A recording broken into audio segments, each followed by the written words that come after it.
teoria geral. Né? Então, a teoria geral é um livro que eu não recomendo que vocês tentem ler assim, de chofre, porque ela está escrita na ordem inversa. Né? Ela está escrita na ordem inversa. Ele começa por onde ele deveria ter terminado. Ele começa exatamente depois de fazer a crítica dos pressupostos, como sempre ele estava interessado. Ele achava que a solidez da sua contribuição só podia se firmar, só podia ser reconhecida na medida em que ele discutisse os pressupostos da teoria que ele combatia. Né? Então ele faz os primeiros capítulos são capítulos em que ele faz a crítica dos pressupostos da teoria anterior e formula a teoria da demanda efetiva. Né? Essencialmente, o que ele queria dizer com aquilo? Ele está escrevendo em 1936, portanto, em meio ainda à Grande Depressão, né? Que as economias capitalistas só se recuperam da crise com a guerra. Só em 1939 é que elas conseguem se recuperar da crise. À exceção da economia alemã, que já em 1936, em 1933 do Hitler sobe, em 1936 a economia alemã já estava crescendo 9% ao ano. Para vocês terem uma ideia, em 1933 a taxa de desemprego na Alemanha era de 44% da população economicamente ativa. Nós estamos achando ruim que hoje nós temos 12,9%, era 44% da população economicamente.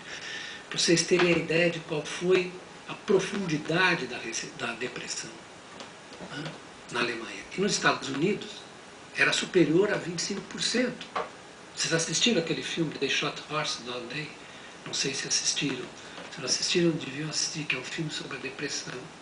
É um filme antigo, americano, né, que mostra a tragédia social que era a depressão nos Estados Unidos. Né? E, no entanto, a política econômica do New Deal, do Roosevelt, né, que envolveu, na verdade, uma repactuação das forças políticas americanas, né, o New Deal caminhou de maneira muito zigue-zagueante. Né? O New Deal conseguiu segurar a depressão, mas não conseguiu colocar a economia americana outra vez na senda do crescimento, a não ser a partir de 1939, quando aí a economia de guerra e os Estados Unidos são o grande provedor para os países envolvidos no conflito. A Inglaterra e França, grande provedor de recursos materiais, né, já que essas economias não conseguiram se abastecer convenientemente de armas, munições, etc. E os Estados Unidos jogou esse papel, que depois foi muito importante no pós-guerra. Mas qual era a essência que lição o Keynes extraiu da Grande Depressão?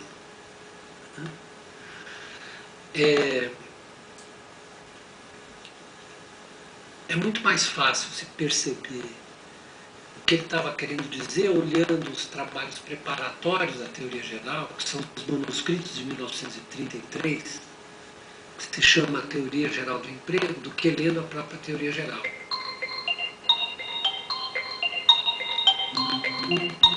Na teoria geral, ele ficou brigando com os outros, né? Escreveu o livro, como eu disse, ao contrário.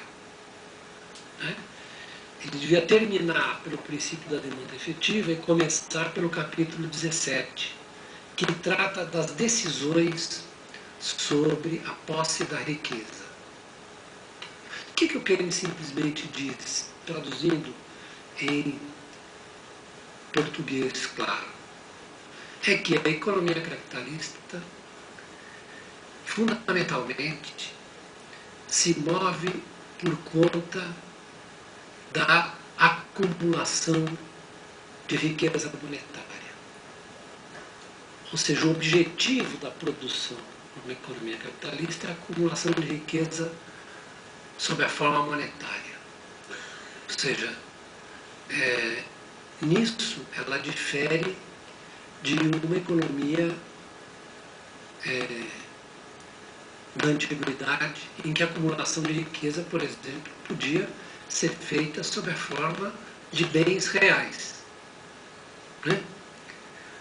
Ou seja, na economia capitalista é impossível você acumular riqueza sob a forma de bens reais, a menos que esses bens tenham um preço. Portanto, a menos que esses bens exprimam seu valor sob a forma monetária. Por quê? Porque, na verdade, essa é uma economia em que a obtenção da riqueza se faz por intermédio da troca monetária, da troca realizada com moeda. Essa não é uma economia de escambo.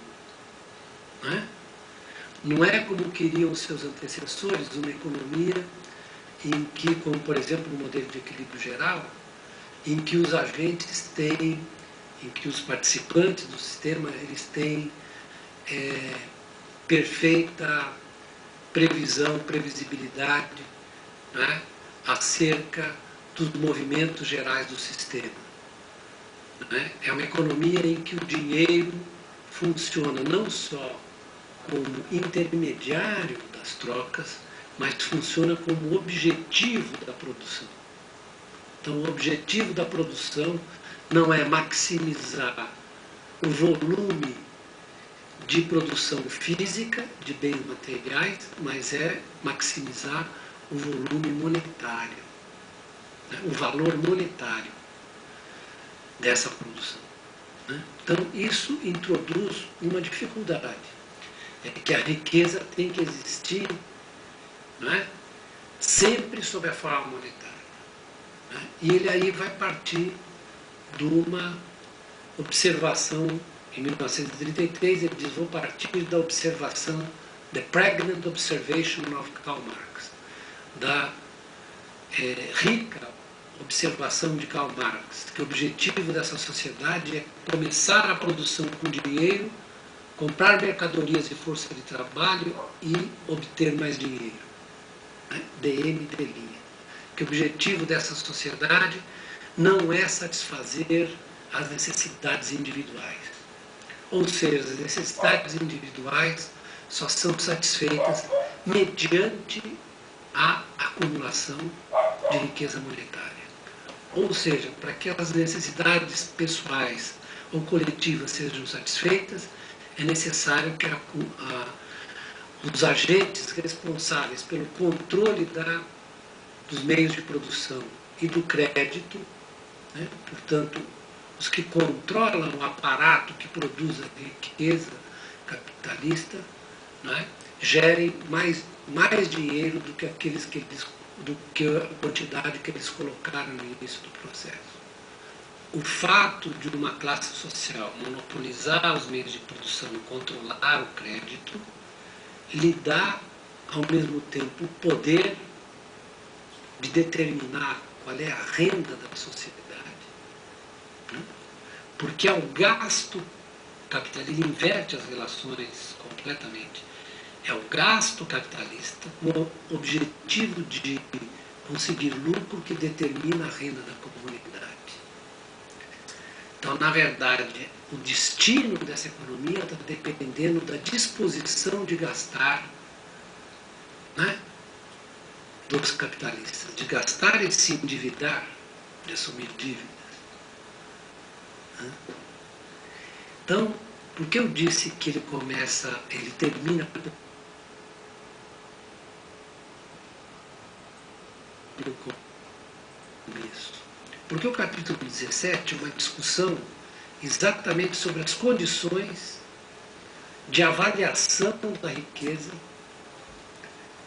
em cada momento do tempo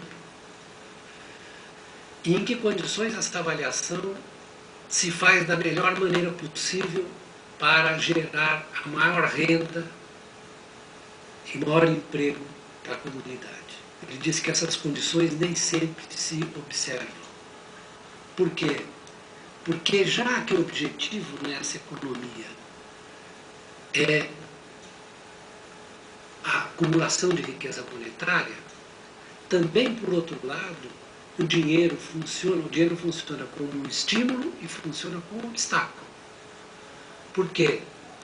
porque os capitalistas podem